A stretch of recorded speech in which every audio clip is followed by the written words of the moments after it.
Hello dear students, in this video we are going to discuss about the panel data. तो panel data क्या होता है? Very very important topic है। ये econometrics में बहुत बार पूछा जाता है और ये हम जैसे भी रिसर्च को स्टार्ट करते हैं तो रिसर्च में ऑलमोस्ट इस तरह की प्रॉब्लम्स आती हैं। तो देखिए, हमने दो तरह के डाटा पढ़े थे, cross sectional data and time series data. कौन कौन से पढ़े हुए थे? Cross sectional data,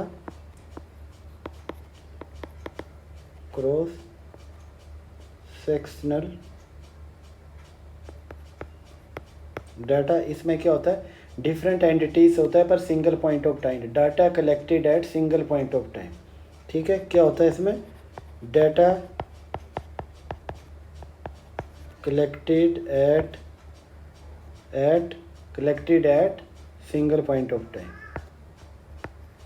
single point of time. जैसे मैं कह रहा हूँ कि 8 फैमिलीज़ में हाउस होल्ड को देख लेता हूँ कि उनका कंजम्पशन एक्सपेंडिचर 2024 में कितना था। तो यहाँ देखिए, सिंगल पॉइंट ऑफ टाइम की बात कर रहे हैं हम, एक ईयर की बात कर रहे हैं और उसमें देख रहे हैं कि डिफरेंट फैमिलीज़ का कंजम्पशन एक्सपेंडिचर्स क्या क्या था। तो इसमें एंटिटीज़ क्या हो गई? अलग अलग फैमिलीज़ हो गई। ठीक है, तो क्रॉस सेक्शनल डाटा में क्या हो गया कि हम सिंगल पॉइंट ऑफ टाइम में हम डाटा देखते हैं। उसी तरह हम देखें तो इसमें टाइम सीरीज डाटा में क्या होता है? टाइम सीरीज डाटा में क्या होता है? इसमें क्या होता है कि data collected over several time period, data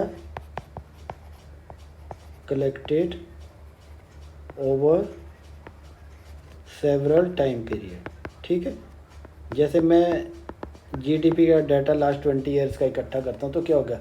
ये अलग अलग टाइम पीरियड हो गया ना। तो यहाँ पे चीज़ आपको समझनी है, एक में तो सिंगल पीरियड में कर रहे हैं हम, ठीक है, अलग एंटिटीज़ होती है, और एक में हम क्या कर रहे हैं कि अलग अलग डिफरेंट टाइम पीरियड में कर रहे हैं।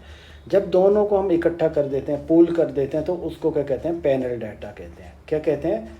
पैनल डाटा कहते हैं। तो panel data combine, panel data combines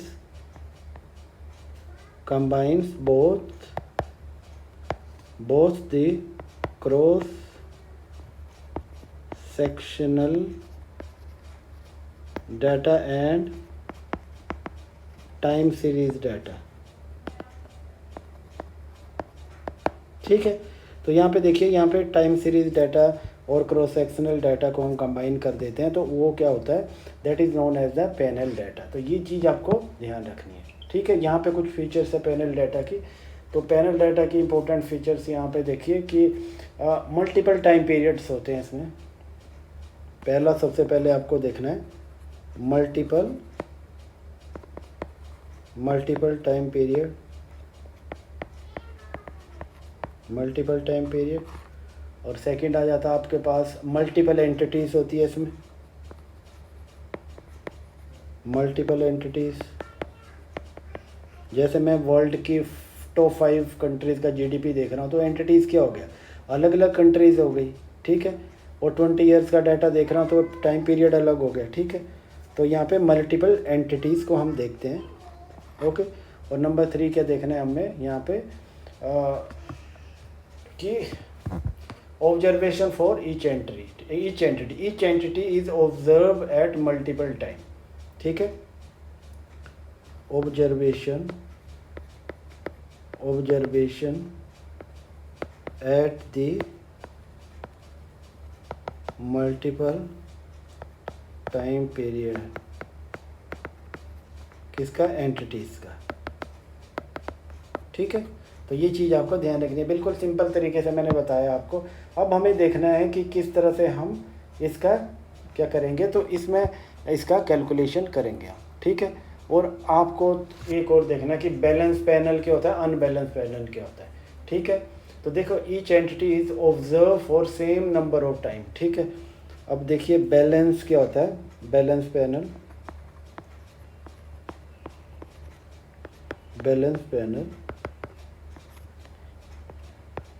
each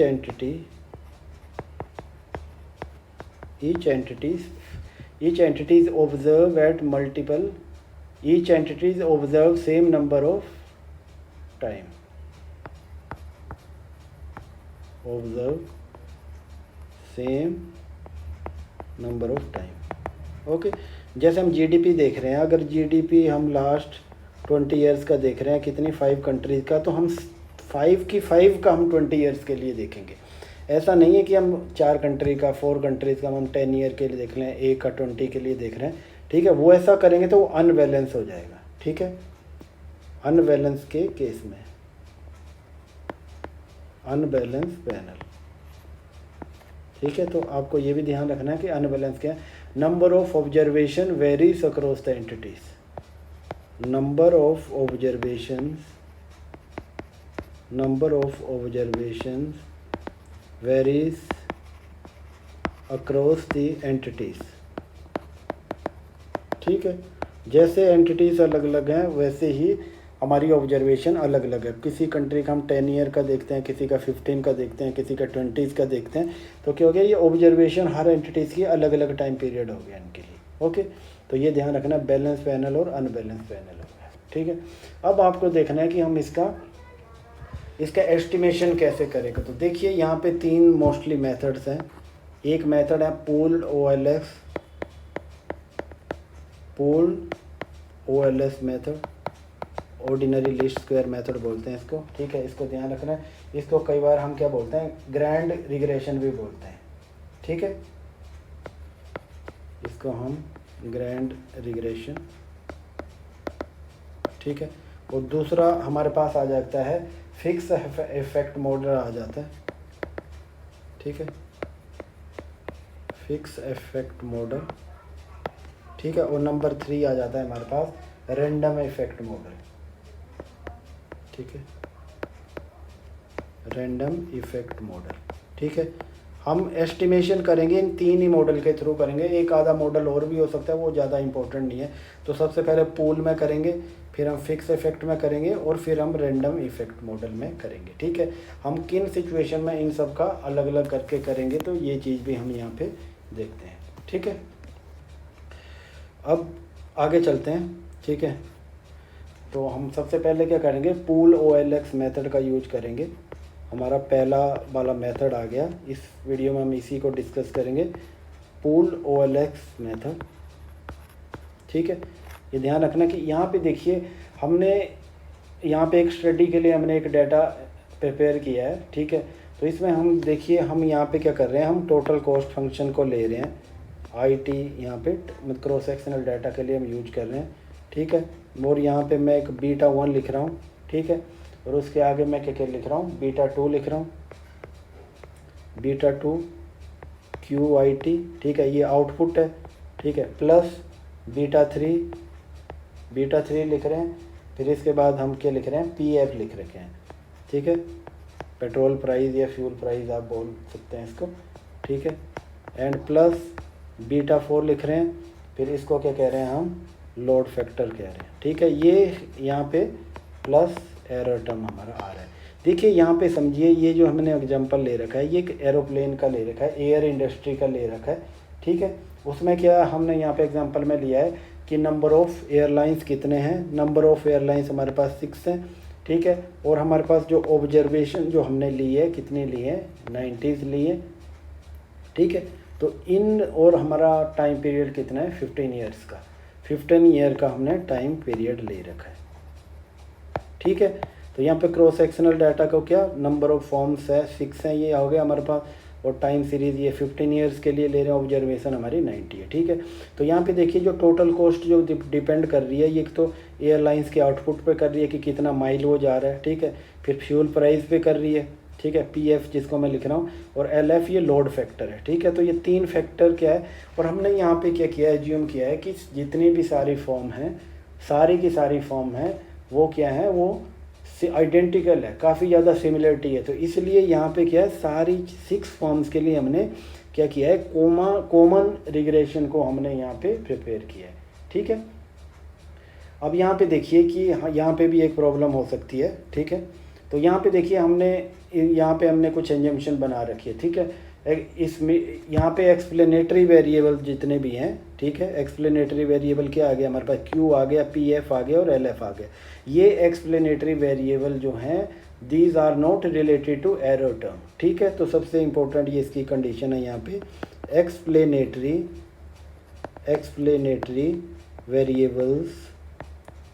variables are not related to the error term.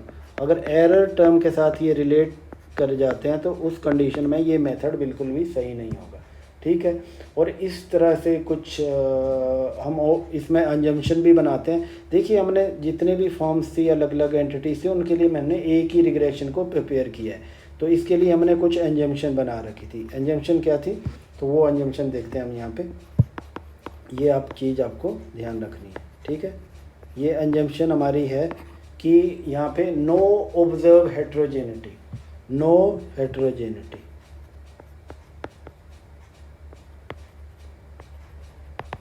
कोई भी हेट्रोजेनिटी नहीं है। हेट्रोजेनिटी का क्या मतलब है कि इंडिविजुअल स्पेसिफिक इफेक्ट नहीं है। अगर जैसे हमारे पास ये 6 एयरलाइंस का हम कर रहे हैं, तो कोई भी एयरलाइंस ऐसा कोई नहीं है कि जिसका कॉस्ट दूसरे के कंपैरिजन में कम हो जाए। इस तरह का कोई इंडिविजुअल इफेक्ट नहीं है कि जैसे उनकी मैनेजमेंट ज़्यादा एफिशिएंट हो या उन्हें चीपर रेट पे फ्यूल मिल रहा है, ठीक है। तो इस तरह की हेट्रोजेनिटी नहीं है कि जितनी भी एंटिटीज़ का हम ऑब्जर्वेशन कर रहे हैं वो सारी एक जैसी है, ठीक है। और दूसरी है कि होमोसिकेटिसिटी, ठीक है। जैसे हेट्रोसिडेस्टिसिटी पढ़ रहे थे, तो यहाँ पे होमोस्केडेसिटी,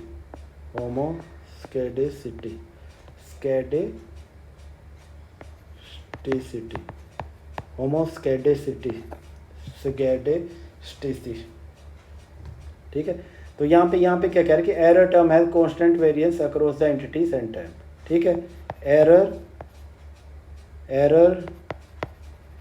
error terms has constant variance, ठीक है। ये जो हमने पहले से पढ़ते आ रहे हैं नॉर्मल रिग्रेशन में, OLX में, तो वही है ये, ठीक है।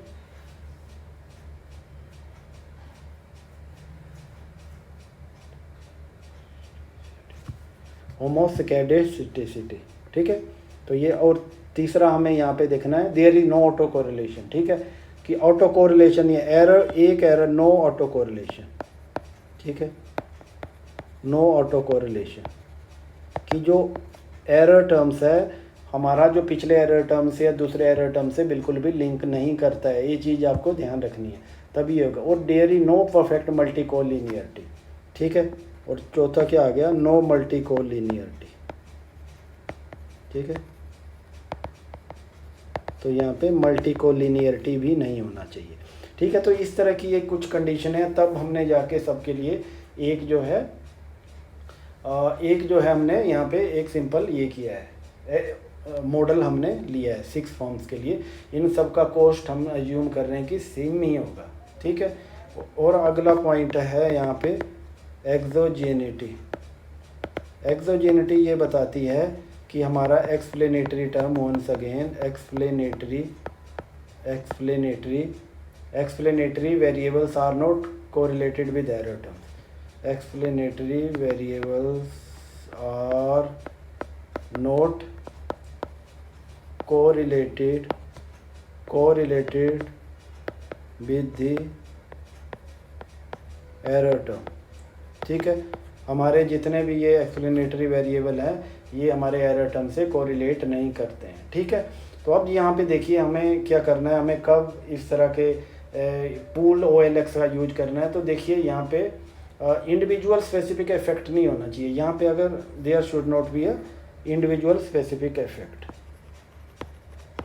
देयर शुड नॉट बी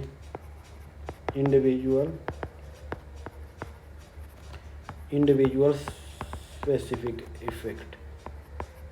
देखिए इंडिविजुअल स्पेसिफिक इफेक्ट होगा तो उस कंडीशन में हम इसको यूज नहीं कर सकते, क्योंकि उस केस में हर फॉर्म का, जैसे मैं 6 एयरलाइंस की बात कर रहा हूँ, तो उसमें हर एयरलाइंस का अपना अलग से कॉस्ट फंक्शन बनेगा, उसका अपना अलग से फिक्स कॉस्ट होगा, ठीक है। और यहाँ पे ये देखना है कि हमारी जो हेट्रोजेनिटी नेग्लिजिबल है। हेट्रोजेनिटी होनी चाहिए, थोड़ा फॉर्म्स अलग अलग सिमिलर नहीं हो सकती और डिसिमिलर होंगी, तो पर उस कंडीशन में भी ये होना चाहिए कि वो नेग्लिजिबल होना चाहिए, कोई ज़्यादा नहीं होना चाहिए, ठीक है।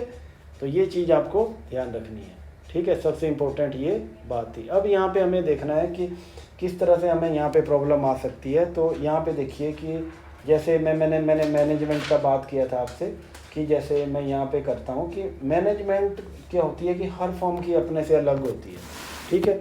जैसे मैं यहाँ पे ये लिख रहा हूँ कि ये कॉस्ट फंक्शन में IT लिख रहा हूँ, ठीक है। मैं इसको बीटा 1 प्लस यहाँ पे ये बीटा 2, ठीक है, और ये PF लिख रहा हूँ मैं ऐसे, फ्यूल प्राइस लिख रहा हूँ, ठीक है। और आगे मैं कर रहा हूँ प्लस बीटा 3 और आगे मैं ये लोड फैक्टर लिख रहा हूँ एयरलाइंस का, ठीक है। प्लस मैं क्या कर रहा हूँ यहाँ पे बीटा 4 लिख रहा हूँ और मैं यहाँ पे M लिख रहा हूँ जो कि मैनेजमेंट को बता रही है, ठीक है। जो मैनेजमेंट है जो ऑलमोस्ट सिमिलर रहती है और फिक्स रहती है किसी भी फॉर्म के लिए ओवर द शॉर्ट रन, ठीक है। तो यहाँ पे देखिए कि ये मैनेजमेंट वाला जो पार्ट है ये हर फॉर्म के लिए, हर एयरलाइंस के लिए अलग है। तो ये मैनेजमेंट कितना एफिशिएंट है, ठीक है, कि मैनेजमेंट स्टेक होल्डर क्या है, वो माइनॉरिटी में है क्या है, तो बहुत ज़्यादा फैक्टर पड़ता है। जैसे आप शेयर मार्केट में किसी कंपनी के शेयर खरीदते हो तो आप देखते हैं कि उसकी मैनेजमेंट कैसी है। किसी कंपनी का मैनेजमेंट ज़्यादा अच्छा है तो उसमें ज़्यादा एफिशिएंसी होगी। इसी तरह ये एयरलाइंस के लिए भी यहाँ पे ये ट्रू बात होगी कि जिस फॉर्म का अच्छा मैनेजमेंट है तो उसकी कॉस्ट कम होने के चांसेस है। तो इसका मतलब कि ये यहाँ पे ये एक फिक्स फैक्टर है। तो ये देखिए ये हमारी इसको जैसे मैं इसको बीटा 4 आ गया, ये बीटा 4 MIT है, मैं इसको अल्फ़ा लिख देता हूँ, ठीक है, अल्फ़ा I लिख देता हूँ। तो देखिए ये फैक्टर बहुत ज़्यादा इफ़ेक्ट करेगा। अगर हम इस फैक्टर को ऐड नहीं करेंगे तो क्या होगा कि एरर टर्म में चला जाएगा। तो फिर हमारा एरर टर्म क्या हो जाएगा, इस कंडीशन में बीटा 1 प्लस बीटा 2 में वैसे ही लिख रहा हूँ, ये PF लिख दिया, फ्यूल प्राइस लिख दिया मैंने, प्लस ये बीटा 3 लिख दिया और ये LFIT लिख दिया, ठीक है। और मैंने प्लस क्या कर दिया, इसको V कर दिया, VIT कर दिया, और VIT equal to beta 4 MIT plus UIT, ठीक है, इसके इक्वल आ गया, ठीक है। या फिर इसको आप अल्फ़ा भी लिख सकते हैं जैसे मैंने ऊपर लिखा था, ठीक है। तो ये सारे बड़े फैक्टर हैं जो हमारी जो है क्या करेंगे, कॉस्ट को इफ़ेक्ट करेंगे। तो इस कंडीशन में अगर हम इसको ऐड नहीं करेंगे तो क्या होगा, ये एरर टर्म में चला जाएगा। तो एरर टर्म में चला जाएगा तो पैटर्न बनाना स्टार्ट कर देगा, ठीक है। तो क्या होगा, यहाँ पे फिर ऑटो कोरिलेशन की प्रॉब्लम आ जाएगी। क्या आ जाएगी, ऑटो कोरिलेशन की प्रॉब्लम आ जाएगी। ऑटो कोरिलेशन की प्रॉब्लम आ जाएगी तो इस कंडीशन में क्या हो गया कि हमारा जो मॉडल बनेगा वो सही नहीं बनेगा, जो हमारी प्रेडिक्शन होगी वो सही नहीं होगी। तो यहाँ पे क्या प्रॉब्लम आ जाएगी, ये ऑटो कोरिलेशन का प्रॉब्लम आ जाएगा, ठीक है। ऑटो कोरिलेशन का प्रॉब्लम आ गया तो इस कंडीशन में हम मॉडल को सही तरह से हम इसको एस्टिमेट नहीं कर पाएंगे, ठीक है। तो इसलिए हम दूसरा मॉडल जो करेंगे, तो अब यहाँ पे भी देखना है कि आप ये मॉडल सही है ना सही है। तो इसके लिए हम क्या करते हैं, जो ब्रूस पेगान करके जो आपको पता है कि जो हम टेस्ट रन करते हैं, ठीक है। ये ब्रूस पेगान जो वाला जो हम टेस्टिंग करते हैं उसके थ्रू हम देखेंगे कि ये मॉडल इफ़ेक्टिव है नहीं है। तो इसमें देखेंगे हम, तो नल हाइपोथेसिस क्या बनाएंगे कि ये है। तो देखिए इंडिविजुअल इफ़ेक्ट नहीं है, नो इफ़ेक्ट इंडिविजुअल इफ़ेक्ट नहीं है, ठीक है। और ऑल्टरनेट हमारा हाइपोथेसिस बन रहा है, इफ़ेक्ट है, ठीक है। अगर हमारा रिजल्ट जो होता है, इसमें जो रिजल्ट आता है वो सिग्निफिकेंट आ जाता है, तो इस कंडीशन में क्या करेंगे, हम इस मॉडल का यूज नहीं करेंगे, हम दूसरे मॉडल पे स्विच करेंगे, ठीक है। तो ये ब्रूस पेगान वाला जो हमारा मेथड्स होता है, ठीक है, ब्रूस पेगान जो टेस्ट होता है, इसके थ्रू हम ये पता कर सकते हैं, ठीक है। तो ई व्यू देखेंगे आप, ई व्यू जो है उसमें आप देखेंगे तो इसको बड़े सिंपल तरीके से आप इसको समझ सकते हैं P वैल्यू से, ओके। तो यहीं पे मैं इस वीडियो को ख़त्म करता हूँ। तो अगली वीडियो में फिक्स इफेक्ट वाला मॉडल को हम डिस्कस करेंगे कि ये मॉडल अगर इफ़ेक्टिव नहीं है फिर हम दूसरा मॉडल ट्राई करेंगे, ओके। Thank you.